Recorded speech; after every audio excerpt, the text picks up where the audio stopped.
Hello, hello, bonjour, Mbotenabino. C'est Miss Huguette, votre journaliste d'investigation. C'est un réel plaisir de vous retrouver sur mon programme Au cœur de l'Actu News.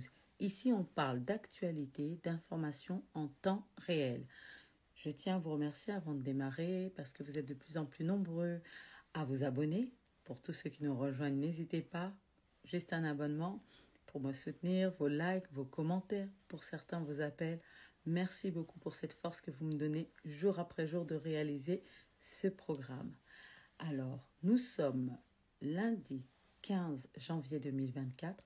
Place à l'actualité. Ce week-end, il y a eu pas mal de péripéties au niveau élections législatives. Ce sera un petit peu une édition spéciale. Restez connectés. Ce samedi 13 janvier 2024 a eu lieu la cérémonie de publication des résultats provisoires aux élections législatives nationales, organisée par la Commission électorale nationale indépendante de la République démocratique du Congo, appelée CENI, présidée par Denis Kadima.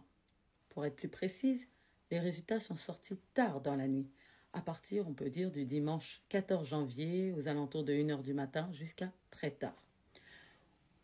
À présent, place à un petit résumé en quelques chiffres. Au total, 477 députés sur 500 ont été dévoilés sur cette liste. Je rappelle que 82 ont été invalidés dernièrement et donc ne font pas partie de cette liste. Je tiens à souligner que là, nous parlons uniquement des résultats provisoires des élections législatives nationales.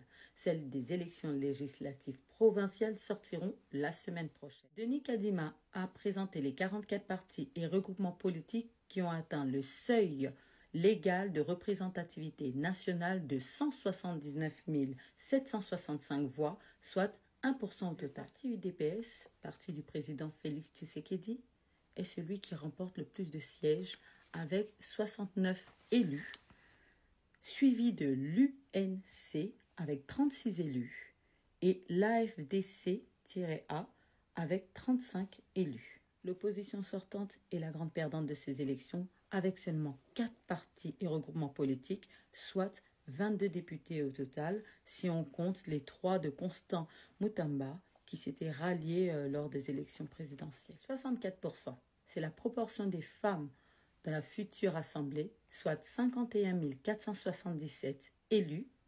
C'est beaucoup plus que la cinquantaine qu'il y avait lors de la législature précédente. La suite. Il reviendra à chaque élu de s'autoproclamer. Chaque candidat devra dire en début de magistrature s'il est de la majorité ou de l'opposition. C'est à ce moment-là que l'informateur désignera la majorité, avant le formateur qui permettra la désignation du Premier ministre. Et ce dernier va se charger de former le nouveau gouvernement. Tout cela ne pourra pas se faire selon le calendrier reçu avant le 15 mars. Simple raison que cela ne peut pas se faire avant la première rentrée parlementaire qui aura lieu en mars 2024.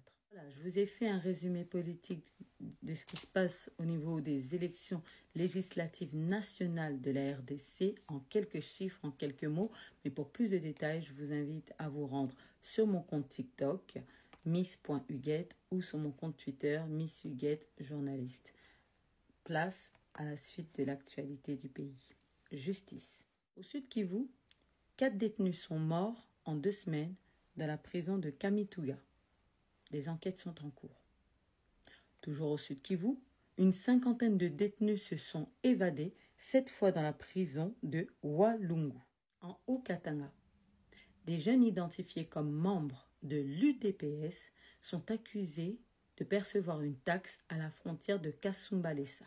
Kindu, je vous en avais parlé la semaine dernière, 70 passagers du vol Congo Airways sont bloqués depuis 2 semaines à Maniema.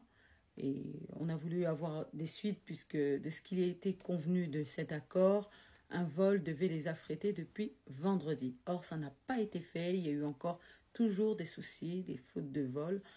Il avait été convenu de mandater un avion spécial. Suite à la révolte, la colère des passagers, les manifestations des passagers, voilà. L'État a pris ça en charge, ils ont poussé vraiment le gouvernement à prendre en charge cette situation. Et ce lundi matin, lundi 15 janvier, Un vol spécial a été affrété pour ramener les gens de Maniema à Kinshasa.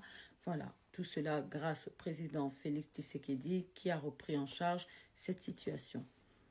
Suite à un communiqué officiel de la direction de Congo Airways, ils s'excusent pour ce désagrément et disent vouloir tout mettre en œuvre pour pouvoir avoir plus d'avions et plus de vols et de continuer à suivre cette compagnie. Voilà, c'était l'actualité de ce jour. Je vous invite vraiment à me donner de la force en mettant vos commentaires. N'hésitez pas à me donner des informations, des actualités que je n'ai peut-être pas vu passer, que vous souhaitez que j'aborde.